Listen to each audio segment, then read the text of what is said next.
మన ఈ శ్రమ వృధా. మనం ఖచ్చితంగా ఈ రాష్ట్రంలో ప్రజాస్వామ్య విలువలను పెంపొందించాల్సిందే. మనం నమ్ముకుంది ప్రజలను, పేద ప్రజలు నమ్ముకున్నాం. అసలు అభివృద్ధికి ఏమాత్రం దగ్గరగా లేనటువంటి వాళ్ళని నమ్ముకున్నాం. అభివృద్ధి ఫలాలను అందుకోలేనటువంటి వాళ్ళ పక్షాన మనం నిలబడతాం. మన వెంట మన నాయి బ్రాహ్మణులు ఉన్నారు, మన వెంట మన రజకులు ఉన్నారు, మోస్ట్ బ్యాక్వర్డ్ క్లాసెస్ కమ్యూనిటీస్ ఉన్నారు, బీసీలు మన వెంట ఉన్నారు. ఇవాళ బీసీ జనం ఎక్కడ పోయినా కానీ, ఏ సందర్భంలో మాట్లాడినా చాలామంది ఎక్కడ పోయినా గుమిగుడతారు. అన్నా మీరు చెప్పేది కరెక్ట్, అన్నా మీరు చెప్పేది కరెక్ట్, మన పొరపాటు జరిగింది. అసలు రేవంత్ రెడ్డి నాయకత్వాన్ని మనం యాక్సెప్ట్ చేయకపోవాల్సింది.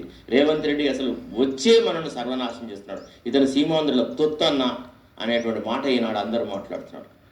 నిజంగా కూడా సీమాంధ్రుల తొత్తే. ఈనాడు చంద్రబాబుకు అనుకూలమైనటువంటి పరిపాలన ఈ రాష్ట్రంలో ఉంది తప్ప తెలంగాణ ప్రజలకు అనుకూలమైన ప్రభుత్వం లేదు. ఏం చెప్పినాడు? చీరలు, సంక్రాంతి చీరల విషయంలో కూడా రచ్చ రభసేసినాడు కదా. దసరా చీరల విషయంలో బతుకమ్మ చీరలు అన్నాడు, అదన్నాడు, ఇదన్నాడు, రెండు చీరలు ఇస్తా అన్నాడు.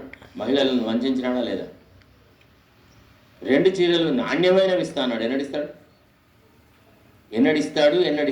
ఎన్నడిచ్చినాడు? పోనీ